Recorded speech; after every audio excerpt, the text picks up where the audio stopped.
പുട്ട വെക്കുന്ന ഇന്ന് നിന്റെ അച്ഛനെ ഒരിക്കലാണ്, അതായത് നാളെ ബലിയിടാൻ പോണു. അച്ഛൻ്റെ അമ്മ മരിച്ചിട്ട് നാളെ 2 വർഷമാവും. അപ്പം ബലിയിടാൻ പോണതുകൊണ്ട് ഇന്ന് ഒരു നേരമേ നെല്ലരി ആഹാരം കഴിക്കാവും. അതുകൊണ്ട് ഇന്ന് പുട്ട് അവിച്ചു കൊടുക്കാമെന്ന് വിചാരിച്ചു. പുട്ടും പഴവും പപ്പടവും. പഴേ ഇതിനകത്തോട്ട് കണ്ട പഴം ഇതിനകത്ത് വെച്ച് നല്ല പഴമുണ്ട്. അപ്പം നല്ല ടേസ്റ്റാണ് ഇങ്ങനെ കഴിക്കുമ്പോൾ. കൊടുക്കട്ടെ.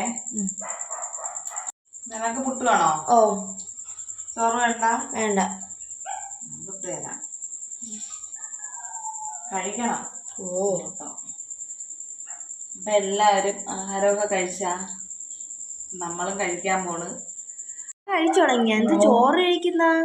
എനിക്ക് ഇച്ചിരി ചോറുണ്ടെങ്കിലേ എത്തത്തുള്ളൂ. ചോറ് കഴിച്ചാലേ ചോറ് എന്തെങ്കിലും കഴിച്ചെന്നുള്ളൊരിത് വരത്തുള്ളൂ. നിനക്ക് പുട്ടല്ലേ ഇഷ്ടം?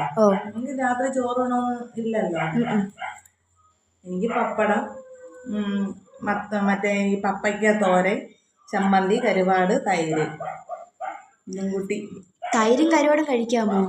അറിയില്ല, ഞാൻ കഴിച്ചിട്ടില്ല. അങ്ങനെ ആരെങ്കിലും അങ്ങനെ കഴിക്കുന്നവരുണ്ടെങ്കിൽ ഒന്ന് കമന്റ് ചെയ്യണേ. അപ്പം എല്ലാവരും എൻ്റെ വീഡിയോയ്ക്ക് സപ്പോർട്ട് ചെയ്യണം, ലൈക്ക് ചെയ്യണം, സബ്സ്ക്രൈബ് ചെയ്യണം. Good night.